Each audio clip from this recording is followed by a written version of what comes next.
ఒకేసారి ఒకే రోజులో 10,000 కోట్ల రూపాయలు తల్లికి వందనం కింద ప్రతి ఒక్క పిల్లల తల్లి అకౌంట్లోకి జమ చేయడం జరిగిందని ఆర్టీసీ వైస్ చైర్మన్ మునిరత్నం పేర్కొన్నారు. ఈ మేరకు చిత్తూరు జిల్లా కుప్పం తెలుగుదేశం పార్టీ కార్యాలయంలో విలేకరుల సమావేశం నిర్వహించారు. ఈ కార్యక్రమంలో RTC vice chairman Muniratnam, Kuppam నియోజకవర్గ టీడీపీ మహిళా అధ్యక్షురాలు అనసూయ మాట్లాడుతూ, కూటమి అధికారంలోకి వచ్చి సగౌరవంగా ఒక్క సంవత్సరం అద్భుతమైన పరిపాలన విజయవంతంగా కొనసాగించడం జరిగింది అని అన్నారు. నారా చంద్రబాబు నాయుడు ఎన్నికల ముందు ఇచ్చిన హామీలను నెరవేరుస్తూ హామీల్లో అతి ముఖ్యమైన హామీ తల్లికి వందనం సైతం అమలు చేశారని, రాష్ట్ర ముఖ్యమంత్రి నారా చంద్రబాబు నాయుడు భారతదేశంలో ఆంధ్రప్రదేశ్ను మొదటి స్థానంలో తీసుకువెళ్లడానికి అహర్నిశలు కృషి చేస్తున్నారన్నారు. నమస్కారం. ఈరోజు తెలుగుదేశం పార్టీ సగర్వంగా ఒక్క సంవత్సరం అద్భుతమైనటువంటి పరిపాలనా విజయాన్ని సాధించి ఎన్నికలకు ముందు చెప్పినటువంటి హామీలన్నీ కూడా నెరవేర్చుకుంటూ రాష్ట్రంలో ఆర్థిక సంక్షోభం గత 5 సంవత్సరాల్లో జగన్మోహన్ రెడ్డి చేసినటువంటి ఆర్థిక విధ్వంసం ఎంతో కష్టాలు తెచ్చినప్పటికీ కూడా చంద్రబాబు నాయుడు గారు అహర్నిశలో కష్టపడి అనేక రకాలుగా వనరులు సమీకరించి ఒక్కొక్క హామీని నెరవేర్చుకుంటూ వచ్చారు. అందులో చాలా పెద్ద హామీ తల్లికి వందనం. అంటే ఈరోజు గౌరవ ముఖ్యమంత్రి గారు ఆంధ్రప్రదేశ్ రాష్ట్రాన్ని భారతదేశంలో మొదటి స్థానంలో తీసుకోవాలని చెప్పి, అందుకు విద్య అనేది చాలా ముఖ్యమైనది కాబట్టి ప్రతి ఒక్క చదువుకునే పిల్లలందరికీ కూడా సంవత్సరానికి 15,000 రూపాయలు, అంటే తల్లికి 13,000 రూపాయలు నగదు డైరెక్ట్గా వాళ్ళ బ్యాంక్ ఖాతాల్లో ఒకేసారి 10,000 కోట్లకు పైన ప్రభుత్వం ఒక్క రోజులో జమ చేయడం అనేది ఇది ఒక అద్భుతమైన విషయం. అది చేస్తూ ఇంకా 2,000 రూపాయలు కూడా ఆ పిల్లల విద్యాభివృద్ధి కోసం, పాఠశాలలో వాళ్ళకు కావాల్సిన అన్ని వసతుల కోసం కూడా అది కూడా 2,000 రూపాయలు కూడా వాళ్ళ కోసమే ఖర్చు పెట్టడం అనేది చాలా మేమందరం కూడా రుణపడి ఉంటాం. ప్రతి ఒక్కరు కూడా పేరు చాలా హ్యాపీగా ఉన్నారు. గ్రామ స్థాయిలో మేము పోయినప్పుడు మహిళలు ఎంతో సంతోషంగా ఉన్నారు. అంటే 4 పిల్లలు ఉన్న వాళ్లకు 60,000 రూపాయలు, 3 ఉంటే 45,000 రూపాయలు, 2 ఉంటే 30,000 రూపాయలు, ఎంతమంది పిల్లలు ఉన్నా వాళ్ళందరికీ కూడా ఇవ్వడం అనేది చాలా పెద్ద విషయం. ఈవెన్ ప్రైవేట్ స్కూల్లో చదివే వాళ్ళకు కూడా ఈరోజు ఈ అవకాశం ఇచ్చారంటే గౌరవ ముఖ్యమంత్రి గారికి మేమందరూ కూడా ధన్యవాదాలు తెలియజేస్తున్నాం.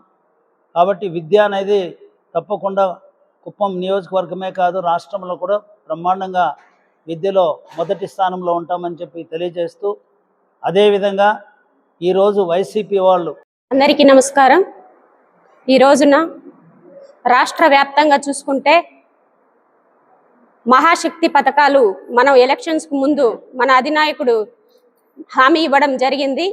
ఆ హామీలలో అన్నీ కూడా ఈరోజు నెరవేర్చడమే కాకుండా తల్లికి వందనం అన్నది చాలా చాలా పెద్ద ఖర్చుతో కూడుకున్నటువంటి విషయమైనా కూడాను రాష్ట్రం అప్పుల్లో కూరుకుపోయినా ఒక సంవత్సరం లోపల మొత్తం సెటరేట్ చేసుకుంటూ తల్లికి వందనం అనేటటువంటి కార్యక్రమాన్ని ఆ రోజు హామీ ఇచ్చాడు. కాబట్టి ఈ రోజున 10,000 కోట్ల రూపాయల సొమ్ముతో మన ఆడబిడ్డల అకౌంట్లోకి, అంటే తల్లి ఖాతాలోకి ప్రతి ఒక్కరికి కూడా 15,000 చొప్పున ఎంతమంది పిల్లలుంటే అంతమంది పిల్లలకు కూడా ఇవాళ 15,000 రూపాయలను జమ చేసినటువంటి ఘనత మన తెలుగుదేశం పార్టీ అధినాయకుడు నారా చంద్రబాబు నాయుడు గారికి రాష్ట్ర మహిళల తరపున మేమందరం కూడా అభినందనలు తెలియజేస్తున్నాం.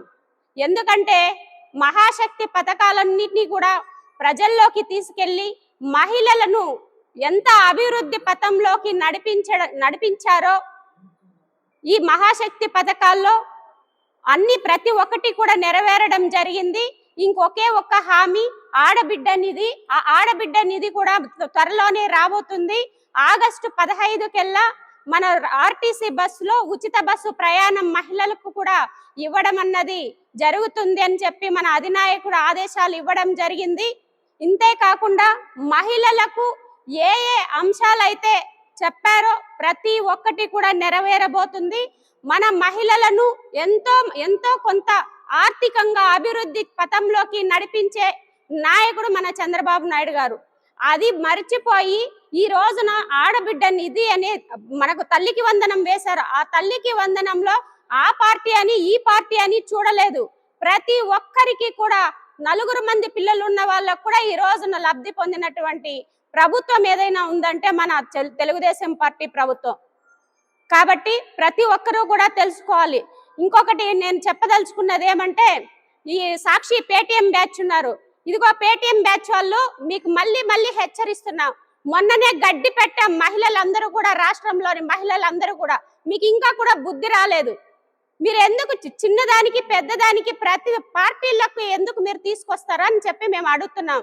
ఎక్కడో జరిగినటువంటి కుటుంబ తగాదాల్లో వాళ్ళకి వచ్చినటువంటి కష్టాన్ని కూడా పార్టీలకి అతీతంగా తీసుకురావడం అన్నది మేము పూర్తిగా ఖండిస్తున్నాం. మహిళల గురించి తప్పుగా మాట్లాడినటువంటి మీరు ఈ రోజు మహిళల గురించి తెలుగుదేశం పార్టీ గురించి మాట్లాడతారని చెప్పి మేము గట్టిగా మిమ్మల్ని హెచ్చరిస్తున్నాం. ఎవరైనా సరే, ఏ పార్టీ అయినా సరే, తప్పు చేసిన వాళ్ళకు శిక్ష అనేది మన అధినాయకుడు నారా చంద్రబాబు నాయుడు గారు ఖచ్చితంగా వేస్తారని చెప్పి మేము గట్టిగా తెలియజేస్తున్నాం. ఎందుకంటే ఫర్ ఎగ్జాంపుల్ భారతీ రెడ్డిని ఏదో మాట్లాడన్నాడని చెప్పేసి మన కిరణ్ ని తీసుకెళ్లి ఇమ్మీడియట్ గా అరెస్ట్ చేసినటువంటి ఘనత నారా చంద్రబాబు నాయుడు గారిది. అట్లా చేసిన వ్యక్తి తన నియోజకవర్గంలో ఒక మహిళకి అన్యాయం జరిగిందంటే చూస్తూ ఊరుకుంటామా? యావత్ మహిళా సంఘం లేచి కూర్చుంటుంది. ప్రతి ఒక్కరు ఆమెకి అండగా ఉంటాం, అండగా నిలబడతాం. మీరు డబ్బులు ఇచ్చింటే వాళ్ళ దగ్గర మంచిగా వసూలు చేసుకోవాలి కానీ ఇలా చెట్టు కట్టేసి ఇది ఎంత దారుణమైన చర్య అని చెప్పి కూడా మేము అందరం తీవ్రంగా ఖండిస్తున్నాం దీన్ని. ఎవరైనా సరే ఇంకొకసారి ఇలాంటి పరిణామాలకు చోటు చేసుకుంటే ఖచ్చితంగా పరిణామాలు వేరే రకంగా ఉంటాయి. దీన్ని ఖండిస్తూ ఉదయాన్నే హోమ్ మినిస్టర్ అనిత గారు కూడాను ఫోన్ లో పరామర్శించడం జరిగింది. వాళ్ళకు ధైర్యం చెప్పడం జరిగింది. ఇలాంటివన్నీ కూడా మన సంస్కృతి సాంప్రదాయం కాదు. మనం మంచి ఒకరికొకరు సహాయం చేసుకునేటటువంటి సాంప్రదాయంలో మనం ఉన్నాము. ప్రతి ఒక్కరు కూడా తెలుసుకోవాలని చెప్పి నేను ప్రతి ఒక్కరికి గట్టిగా తెలియజేస్తూ ఈ సాక్షి మీడియాని ఇంకొకసారి ఇలాంటివి ఏదైనా తప్పుడు వార్తలు తెలుగుదేశం పార్టీ గురించి రాసినా గానీ వాగినా గానీ అక్కడే మేము కఠినమైనటువంటి మీ మీద తీవ్రంగా మేము ఆందోళన చేపడతామని చెప్పి కూడా నేను గట్టిగా తెలియజేస్తున్నాను.